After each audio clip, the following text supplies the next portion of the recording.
figuring out why you're here. What are you doing? What's your ambitions in life? I find a lot of the times, unfortunately, a lot of people just really don't know. Unfortunately, we leave the school environment not really knowing. If I was to ask you in person now, like, did you leave school and go like this? Did you say to yourself, you know what, I've left school and I've got the best emotional fitness. I know everything about health and my physical body. I know exactly how to communicate with people and I know exactly what I want. I think most people are going to be like, yeah, as if. Okay, so what are the areas that not only make us live in a way where we're always full of life, but a way where we actually thrive? You know, because a lot of times we come from a place where we're just sort of surviving. We don't actually thrive, but really, we really want to be thrive. We don't just want to dwindle throughout our days, just going, oh, yeah, and dabble in little things. No, this thing that's called life, you know, as far as we're aware, we're only here once, so why not do it in a way where we go full out with everything that we can and just like not regret anything, you know, because as they say, discipline weighs ounces, regret weighs tons, you know, which is very true. So you don't want to regret anything in your life. So realistically, what I think we should really master is like these core areas, but I think there is probably more to it, but everything's a sub-core for these areas. So to me, I don't really like doing 1, 2, 3, 4, because they're all important areas in life. You know, there's not really one key area, but this is my belief as well, but a lot of people will probably think differently. But what I think first, number one for total, is if we don't have this, in my opinion, then everything else becomes redundant anyway. Do you know what I mean? And number one is our health. Sorry if my handwriting's a bit rubbish, guys, but number one is health and fitness, okay? Now, what a lot of people do is they tend to link these two as one. So realistically, health and fitness are two different categories. You can be incredibly fit, but extremely unhealthy. Before, even I used to think that, you know, if you're fit, you gotta be healthy, right? Not necessarily. The main key is health has gotta be number one, because, you know, if you don't feel great on a day-to-day basis, you've got some health problem, you've got some like little pains and stuff like that, or you don't feel like you look a certain way, you want to look a certain way, then everything else is going to become redundant anyway. So we really want to master our health and fitness first before anything, because if we don't, like I say, health crisis is going to take over everything else. So that's number one to me. So number two, guys, is our emotional fitness. Right? I call it a fitness is because a lot of people have a misinterpretation of what like emotional endurance is or what emotional fitness is, right? What it is a way of being able to communicate to yourself in a way where you know exactly how you're feeling, where you're in control of your emotions and they're like in control of you. But also what's important in this category as well is our communication and relations, right? They come under one to me. Now, a lot of people would separate these and put that for another one. Communication is linked with emotional fitness, right? Vice versa. Health and fitness is kind of linked with this as well. Because in order to communicate with other people, the reason we want to communicate to people in the first place is to feel good. That's it. You know, how many way you want to explain it, people are going to say, well, I'll communicate for this reason or this reason. The main reason is going to be to feel good. People will say, yeah, I want to convey how I feel. You know, I want to settle a disagreement that I had, or you basically just want to feel good. You want to resolve, you know, you want to just to feel good. That's it. But if you feel good and they don't feel good, then that's not really great communication, is it? So we want to make sure that we're going to feel good and they feel good who we're communicating with. And by the way, when it comes to communication, who do you think we should communicate the most with first? Ourselves. So that's why I link these two, because a lot of the obviously emotional stuff is all internal anyway, right? So our internal representation of the world comes through the communication we have to ourselves. A lot of the times. Those two are definitely linked in my opinion, so that's number two to me. Either way, I wanted to brief guys just on like, get this down first and I can go delve deeper into other videos and stuff. But number three, fucking I spelled fucking that wrong. God. Number three, career, mission and purpose. Again, I apologize for my handwriting, it's not the best, but you get the gist. Yeah, your career, mission and purpose. That's number three. We can have great health, we can have a great physical body, we can have great emotional fitness, we can have great communication with ourselves and peer group and relationships. But if we don't have a driving force while we're here in the first place, eventually our drive is going to go. Well, in the first place, we're not going to have any drive. Again, a principle, I call these principles. Principle number three is basically figuring out why you're here. What are you doing? What's your ambitions in life? I find a lot of the times, unfortunately, a lot of people just really don't know. Unfortunately, we leave the school environment not really knowing. If I was to ask you in person now, like, did you leave school and go like this? Did you say to yourself, you know what, I've left school and I've got the best emotional fitness. I know everything about health and my physical body. I know exactly how to communicate with people and I know exactly what I want. I think most people are going to be like, yeah, as if. Most people, not all, but most, they'll leave and just sort of dabble in sort of like aspects, you know? So we don't want to dabble, especially in our career and mission, you know, especially because it's so important. your purpose is everything anyway. Principle number 3 is figure out what you're doing here, while we're on the planet. What is your drive?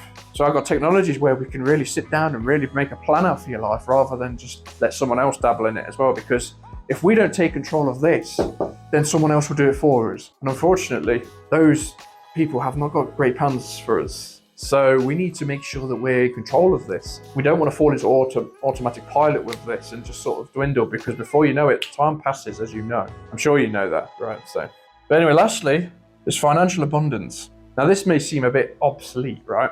Because obviously you're thinking, well, if I've got my career, I must earn enough money from there, right? True, a lot of people can, but statistics show you'll never earn your way to financial freedom. Now, when it comes to financial abundance, that doesn't always mean that you need to get to financial freedom. That doesn't mean you need to be a billionaire. That doesn't mean you need to get like £1 million or $1 million, whichever way, wherever you're on the planet. It basically means that we can have a financial place set up where your money works for you. Because as I just mentioned, statistics say that you'll never earn your way to financial freedom, which we all want to a certain degree, right? Most famous people or, celebrities, you'll see that, they've earned all this money, but then the next thing, they're bankrupt. They've lost all their fortune because they've obviously spent it and just gone nuts. So whatever we earn, we're going to spend. We live to our means, most people. That's just how we are as creatures, pretty much. Human beings, or shall I say, not so much creatures. That's how much we are as a species, We as soon as we have this certain amount of money, right? So as soon as we reach that, or we go above that, we'll find a way to spend it. Money will always find its way to spend, So there is a vehicle that you can use where your investments can sit in a profile or in a fund, if you like, where they'll grow with compounded interest. Now, compounded interest, everyone knows what that is. It basically means you double in every time. Let's say you go from 1 to 2, to 2 to 4, to 4 to 8, to 8 to 16, and so forth, right? That's compounded interest. But the power of compounded interest is it's not earned in a way where we earn it through our jobs, let's say. It's different. It's set into a separate account where it's set aside, where eventually we can turn that stream of income on when we get to a certain age. So it's basically like a retirement, but a much more of a hybrid version of that. So yeah, there's more technologies that I like to delve into as well, because again, if we have a career and our mission and our purpose, but it's not really that much of a financial gain, we need to make sure we have something that's going to cover this just in case, And even if you do have a great paying career, isn't it always good to have multiple streams of income? To me, that's a very smart choice, Again, something that's not really taught to us, but yet very important, because most people's stresses when it comes to financial stuff, principle number 4, is they rely on one income, and that's why they're so stressed. So common sense tells you that don't put your eggs in one basket, but we do that in a weird way with our financials. It's kind of weird how we describe how we should live financially. So again, it's a topic I like to cover because that's something I really delved into as well, rather than just pick on one side of this side, one principle. I really delved into everything that matters from 1 to 4. Now, obviously there can be more principles if you add on more to this, but in my opinion, everything else is a subcategory of this 4. Let's say, guys, this is why I think this is like what I like to call the personal development principles, right? So these are the categories I like to cover myself. If I would say to you, if you've got great health and fitness, right, you've got great health, number 1. You've also got great emotional fitness. So basically, you know that you're healthy-wise, you can handle anything that comes along, let's say, where there'll be no illnesses because you've got great health, right? Emotionally, you're great. When things happen, you can just deal with it. You're in control of your emotions, they're not in control of you. You can communicate in a way to people that you care about and not so much care about, and more importantly, yourself. You've also got your career, mission and purpose down to a T. So you know exactly why you're here, communicating in a way where it's from a loving response rather than just attacking people. You've got your health and fitness again, which is great anyway. And on top of that, you've actually got your financial abundance as well, where you've got a vehicle in place now, or multiple vehicles in place, where if this goes downhill, you're covered for when you come up to retire anyway. This is like your money machine, if you like. This is the one that's making money while you sleep. You don't touch this. This just grows with compounded interest in a separate account, which we'll go into more detail eventually. And that just grows over time. Right? So whatever you earn is different compared to what's actually compounded over time. Because this is something you're going to tap into eventually, and this grows like the grass. It goes really slow, super low risk, with certain investments that are going to make, obviously, that will grow over a period of time. So let's say you've got all those things. Now, if I was to ask you, right, if you was here now and I said to you, if these main 4 things were covered in your life, right, do you think you could have an abundance of life and be quite happy? I think most people will say yes. I think most people would be quite happy if these 4 things were met. But you know what the problem is? The problem is, where most pain comes from is these 4 things are not met. Now that doesn't mean you have to go out right now and just go nuts and just go, yeah, come on then, let's go gym, and I'm gonna eat salads for the rest of my life, and I'm gonna pretend this. No, I'm not saying that. You know, you can only change one thing at a time. You know, because otherwise you're gonna get overwhelmed. Okay, so you might be in a place where, you know, your health and fitness are at a certain level. Your emotional stuff's pretty good, you know, and then you communicate to people, especially you care about. You communicate to them, okay, but maybe your career and financials are out of place.